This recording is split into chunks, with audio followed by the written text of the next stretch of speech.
Selamat datang. Hari ini kita mau bahas satu bagian tubuh yang sering banget kita lupain, padahal dia ini dalang di balik postur, pernapasan, dan hampir semua gerakan lengan Anda. Kita ngomongin tulang belikat atau skapula. Dan cara kita bahasnya kali ini agak beda ya. Kita nggak akan buka jurnal medis yang kaku. Sumber kita ini sebuah wawancara imajinatif dengan seekor kuda yang bijak banget. Dia ahli biomekanik, namanya Gandur. Hah? Kuda? Iya, kita akan belajar soal tubuh kita dengan membandingkannya sama tubuh kuda. Kedengerannya aneh, tapi oke, saya penasaran. Misi kita hari ini berarti memahami kenapa sih tulang yang kayak melayang di punggung kita ini penting banget dan gimana caranya biar kerjanya lebih optimal. Nah, Gandur ini kasih satu gambaran yang bagus banget buat mulai. Dia bilang tulang belikat itu sayap tanpa bulu. Sayap tanpa bulu. Betul, dia nggak mengepak tapi dia menari. Nah, kita akan cari tahu maksud tarian itu apa. Oke. Mari kita mulai dari perbedaan yang paling dasar. Kalau saya nebak nih, beda terbesar antara saya sama kuda mungkin di kaki atau lehernya. Tapi ternyata, kata Gandur, kuncinya ada di satu tulang kecil, tulang selangkah. Tepat sekali. Coba deh Anda rasain sekarang, di atas dada, pas di bawah leher. Oh, yang ini. Ada dua tulang nonjol, ya, kanan kiri. Nah, itu dia tulang selangka atau klavikula. Buat kita manusia, ini satu-satunya jangkar tulang yang nyambungin lengan sama bahu kita ke tengah kerangka. Ke tulang dada maksudnya. Betul. Gandur menyebutnya stabilitas pasif. Jadi ini kayak jembatan gantung yang kokoh gitu, biar lengan kita nggak copot dari badan. Jembatan kokoh kedengarannya bagus, tapi pasti ada tapinya kan? Selalu. Kekokohan itu bisa jadi bumerang kalau otot di sekitarnya kaku, jembatan itu malah jadi gerbang yang terkunci. Maksudnya?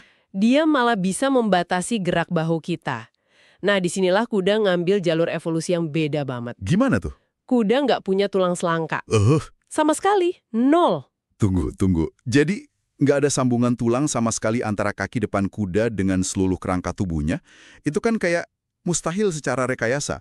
Gimana bisa kaki itu nopang beban segitu besar tanpa ada tulang yang nyambungin? Kedengaran gila kan? Tapi disitulah keajaiban biomekanik kuda. Tulang belikat mereka itu benar-benar melayang dan sepenuhnya ditopang sama sistem gendongan otot yang rumit dan kuat banget. Gendongan otot. Iya, bayangin aja otot kayak trapezius, serratus ventralis, itu jadi kayak tali-tali suspensi yang canggih. Ini bukan lagi stabilitas pasif, tapi suspensi dinamis. Untungnya, kebebasan geraknya jadi fenomenal. Karena nggak ada tulang selangka yang halangin, tulang belikat kuda bisa meluncur maju mundur dengan jangkauan yang luas banget. Pantesan larinya bisa panjang-panjang gitu ya langkahnya. Tepat. Mereka nuker stabilitas tulang dengan potensi kecepatan. Tapi itu kedengarannya rapuh banget. Kalau semuanya bergantung sama otot, berarti satu otot kecil yang lemah atau nggak seimbang bisa bikin cedera dong. Nah, Anda nangkep intinya. Ini desain yang high risk, high reward. Sistem ini nuntut kekuatan dan koordinasi otot yang nyaris sempurna, sedikit aja lemah, seluruh gerakannya keganggu. Nggak ada tulang buat jadi cadangan. Oke. Semuanya bergantung pada otot yang sehat. Nah, dari sini kita bisa belajar banyak soal tubuh kita. Jadi ini tarik uluran klasik ya. Kita, manusia, punya stabilitas bawaan, tapi harus berjuang buat mobilitas. Kuda punya mobilitas bawaan, tapi harus kerja keras buat jaga stabilitas. Terus pertanyaannya, gimana caranya biar kita dapat enaknya aja? Stabil tapi nggak kaku, dan gerak bebas tapi nggak goyah. Kuncinya, kata Gandur, ada di kemampuan tulang belikat buat meluncur dengan mulus di sepanjang tulang rusuk. Dia menggambarkannya puitis banget. Tulang belikat harus tetap terhubung tanpa menempel kaku. Oke, terhubung tanpa menempel. Maksudnya, dia harus bisa gerak bebas ngikutin lengan kita gitu, bukan kekunci di satu posisi. Betul. Dalam anatomi manusia, gerakan meluncur ini ada nama-namanya. Nah, ini dia. Protraction, retraction. Istilahnya suka bikin pusing. Bisa bantu kita bayangin gerakannya di kehidupan sehari-hari nggak? Rasanya gimana? Tentu. Coba deh lurusin satu lengan ke depan, seolah-olah Anda mau ngambil botol minum yang agak jauh. Oke. Pas lengan Anda ngejangkau ke depan, coba rasain ada sesuatu yang melebar di punggung atas. Tulang belikat Anda gerak ngejauhin tulang belakang. Nah, itu protraksi. Oke. Berasa. Punggung jadi lebih penuh rasanya. Terus, kebalikannya? Kebalikannya retraksi. Bayangin Anda lagi dayung perahu atau sekedar busungin dada. Anda tarik kedua tulang belikat saling deketan ke arah tulang belakang. Kayak ada yang nyubit lembut di antara keduanya. Tepat. Terus ada gerakan vertikal, coba angkat bahu sekarang, kayak bilang nggak tahu deh. Oke, ini elevasi. Itu elevasi. Dan pas Anda turunin lagi secara aktif, dorong dikit ke bawah, ngejauhin telinga, itu depresi. Jadi, gerakan bahu Gen Z yang sering kita lihat itu sebenarnya demonstrasi elevasi sama depresi yang ekspresif banget ya. Bisa dibilang gitu. Intinya, 4 gerakan ini, maju, mundur, atas bawah, itu alfabet dari tarian tulang belikat. Gandor nyebutnya bahasa bahu yang bebas pada kuda. Masuk akal secara teori ya, tulang belikat harus bisa nari. Tapi kalau kita seharian duduk depan laptop, rasanya ini tulang belikat lebih sering kekunci, kaku daripada nari. Gimana cara kita bangunin dia lagi? Untungnya wawancara Gandor ini masuk ke praktik juga kan? Betul sekali, logikanya runut banget diadaptasi dari metode Stott Pilates. Langkah pertama, dan ini yang paling penting, adalah nemuin posisi netral. Posisi netral, maksudnya rumahnya dia gitu. Tepat, sebelum bisa digerakin dengan baik, kita harus tahu di mana rumahnya. Posisi netral itu pas tulang belikat Anda rata di punggung, nggak nonjol, nggak ketarik, dan yang penting nggak ada tegang di leher atau pundak. Oke, setelah kita tahu rumahnya, terus gimana? Perlu ngajarin otak buat bisa gerakin tulang belikat secara terpisah. Terpisah dari apa? Dari gerakan lengan atau tulang belakang. Contoh latihannya yang tadi kita coba, lurusin lengan ke depan setinggi bahu, terus tanpa nekuk siku sama sekali ya, dorong tangan lebih jauh ke depan buat ngerasain protraksi. Oke, saya coba sekarang sambil kita ngobrol. Oh, susah banget ya buat nggak gerakin bagian lain? Rasanya pengen ngangkat bahu? Nah, itu dia gunanya isolasi. Awalnya aneh kayak coba gerakin kuping. Tapi pelan-pelan jalur sarafnya bakal kebangun. Kalau udah bisa isolasi, baru masuk ke tahap koordinasi. Contohnya? Kayak latihan arm circles, muterin lengan.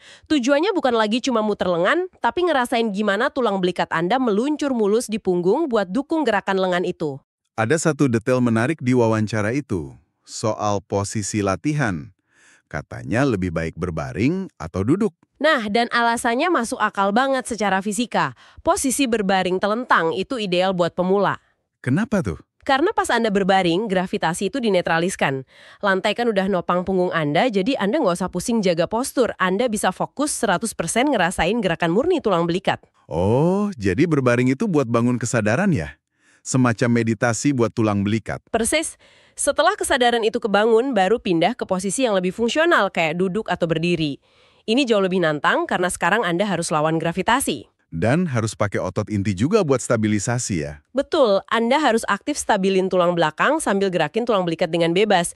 Ini progresi yang logis, dari kesadaran murni ke kekuatan fungsional. Jadi, pada dasarnya, latihan-latihan ini cara kita, manusia, buat minjem sedikit kebijaksanaan kuda ya, belajar ngandelin kontrol otot secara sadar. Analogi yang bagus banget.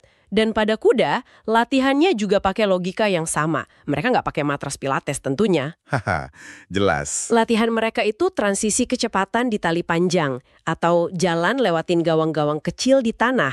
Tujuannya bukan buat lompat, tapi biar kudanya ngangkat kaki lebih tinggi, yang otomatis ngaktifin otot di bawah tulang belikat. Saya jadi mikir, kalau tulang belikat ini meluncur di atas tulang rusuk, berarti posisi tulang belakang pasti ngaruh banget kan? Nggak mungkin mereka kerja sendiri-sendiri. Anda nangkap poin kuncinya, hubungannya langsung dan nggak bisa dipisahin.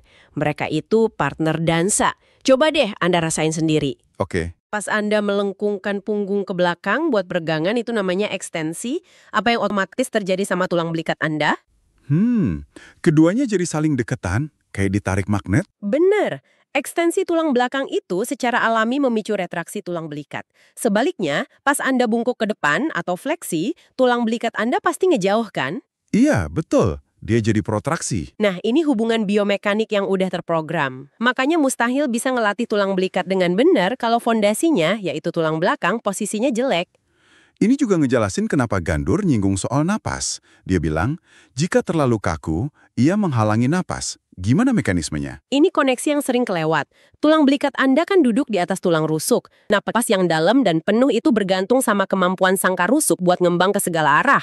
Depan, samping, belakang. Betul. Kalau otot di sekitar tulang belikat Anda kaku dan ngunci posisinya, sangkar rusuk di bagian belakang nggak bisa ngembang bebas. Napas Anda jadi dangkal, cuma di dada depan aja. Jadi membebaskan tarian tulang belikat itu secara harfiah ngasih ruang buat paru-paru Anda bernapas. Wow, jadi postur bahu yang jelek bukan cuma soal penampilan atau sakit leher ya, tapi juga ngaruh ke fungsi paling dasar kita, napas. Ini pasti berlaku juga buat pola gerak sehari-hari, kayak dorong dan tarik. Ya, itu aplikasi paling dasarnya. Tiap kali Anda melakukan gerakan mendorong-dorong, pintu, push up, dorong troli, tulang belikat Anda harus bisa gerak ke posisi protraksi. Biar jangkauannya lebih jauh dan stabil ya. Tepat, biar kekuatannya ketransfer dari inti tubuh ke lengan. Sebaliknya, pas menarik, narik laci, ngangkat koper. Atau pull up. Betul, gerakan narik butuh retraksi yang kuat. Tulang belikatnya harus ditarik ke belakang dan ke bawah buat stabilin sendi bahu. Nah kuncinya, dan ini ditekankan banget sama Gandur, semua ini harus dilakuin tanpa ngelibatin biang keladi. Biang keladi, siapa tuh? Otot trapezius bagian atas, otot antara leher dan pundak Anda. Otot yang selalu tegang kalau kelamaan kerja. Nah, itu dia. Kalau otot itu terlalu dominan, dia bakal narik bahu ke atas arah kuping dan ngunci seluruh mekanisme. Gerakan jadi nggak efisien. Pada kuda, tulang belikat kekunci itu artinya langkahnya pendek dan kaku. Pada kita, yaitu sakit leher kronis, sakit kepala, bahu lemah. Jadi, setelah dengar semua ini dari perspektif seekor kuda, pelajaran utamanya buat saya adalah tulang belikat ini bukan tulang pasif. Dia itu pusat kendali gerak yang dinamis. Dengan jembatan tulang selangkanya, kuda dengan gendongan ototnya. Keduanya solusi elegan buat masalah yang sama. Ini benar-benar ngubah cara saya mandong postur. Bukan lagi soal perintah kaku kayak duduk tegak, tapi lebih ke gimana kita nyiptain kondisi biar tulang belikat ini bisa napas dan nari dengan bebas. Persis, saya rasa Gandur ngerangkumnya dengan sempurna di akhir. Dia bilang, tulang belikat itu dialog antara kekuatan dan kelembutan.